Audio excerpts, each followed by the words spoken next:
શું કોણ આવ્યું છે જો?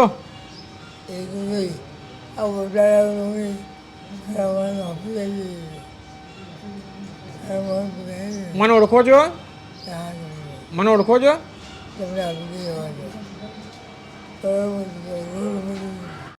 કોણ આવ્યું છે આ ભાઈ કોણ છે? કોણ છે? છોકરા છે તમારા? શું નામ છે? ગોપાલ. હું ગોતીને લાવ્યો.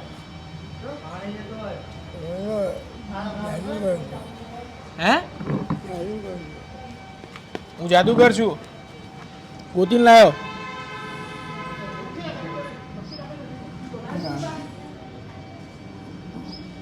કઈ કેવું છે તમારે?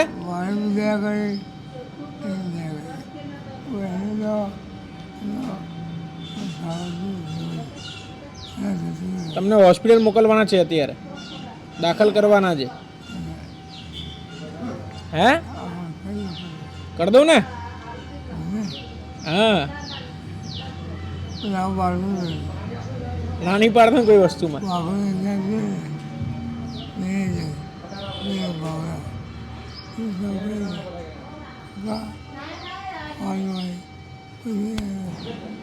તમે 4 દિવસથી જમ્યા નહીં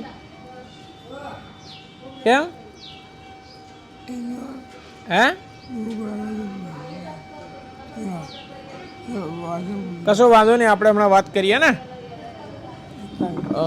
દોસ્તો અત્યારે દાદાને અમે 7-8 મહિના પહેલાં અમારા સેન્ટરમાં લઈને આવ્યા હતા અને આજે કહેવાય કે દાદા ખૂબ જ ખરાબ કન્ડિશનની અંદર હતા. ત્યાં એમના દીકરા છે અત્યારે અમારી સાથે છે, ગોપાલભાઈ નામ છે, અને અત્યારે એમને અમારા સેન્ટરમાં લઈને આવ્યા છીએ. દાદા 4 દિવસથી ખાવાનું છોડી દીધું છે અત્યારે, અને કહેવાય કે ભાઈ નોકરી માટે રાજકોટ ગયા હતા. એમની કન્ડિશન પણ એવી નથી કે સાચવી શકે. તો અત્યારે અમારા સેન્ટરમાં હતા, કન્ડિશન ખરાબ છે, મતલબ કહેવાય તો અત્યારે એમને દાખલ કરવાની સખત જરૂરત છે. તો અમે એમને 108ના માધ્યમથી એમને દાખલ કરીશું. તેમના દીકરા છે, અમે આપણે સાથે વાત કરીએ. તો શું નામ છે તમારું પહેલાં? ગોપાલભાઈ. તો શું હતું દાદાને તમારે, મતલબ કહેવાય કે આ કન્ડિશનમાં હતા તો થોડું? દાદાને એવું કંઈ નહોતું, પહેલાં એવું કંઈ નહોતું, પણ પહેલાંથી એવી હતી ગંદી આદત, હવે કંઈ કહેવાય નથી. પણ મધર બી બધી જાણતા હતા. મારા તો છોકરાના ઘેર છોકરા થઈ ગયા, મારાથી કંઈ કહેવાય એવું નહીં.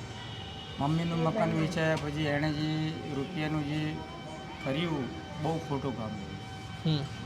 છોકરાઓ માટે જે કરવાનું હતું એ છોડીને એણે રિક્ષાઓ લીધી, રાતોરાત કરોડપતિ બનવા ગયા. આ ઉંમરમાં થાય પૈસાનો મોહ લીધા, અને એ પછી જનતાનગર મોમેડન સાથે અને જે કાર્યક્રમ કર્યો બહુ ખોટો કર્યો, લૂંટી લીધા સમજો. ત્યારે છોકરાઓ યાદ ના આવ્યા. પૈસા હતા ત્યારે છોકરા કોણ કોણ એને કોઈ શબ્દ યાદ ના આવ્યો.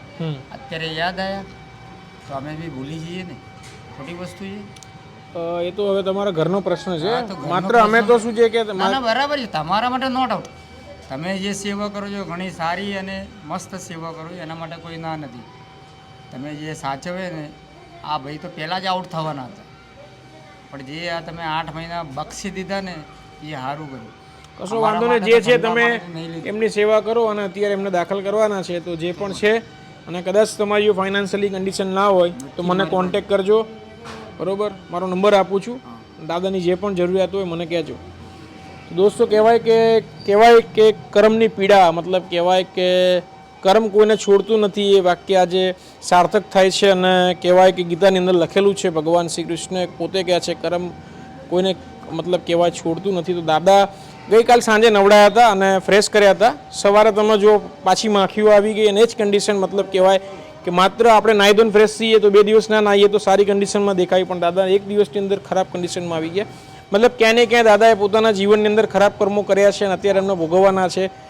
તો બસ દોસ્તો, આજ વિડીયોના મારફતે કહીએ છીએ, એમના દીકરા છે, એમના મતલબ એક દીકરી છે, એ વિધવા છે, અને અત્યારે પરિવાર સાથે એમને એ રીતના વ્યવહાર કરેલા છે. અમે કોઈ પણ પારિવારિક સમસ્યામાં પડવા નથી માંગતા, માત્ર ને માત્ર વિડીયોના મારફતે આપણે બતાવવા માગીએ છીએ કે આવી પીડા થતી હોય છે. મતલબ કહેવાય તો આપણે બનીએ ત્યાં લગી લોકોની મદદ કરીએ, સેવાનું કામ કરીએ, ક્યાંય ને ક્યાંય સારા કર્મો કરવાની કોશિશ કરીએ.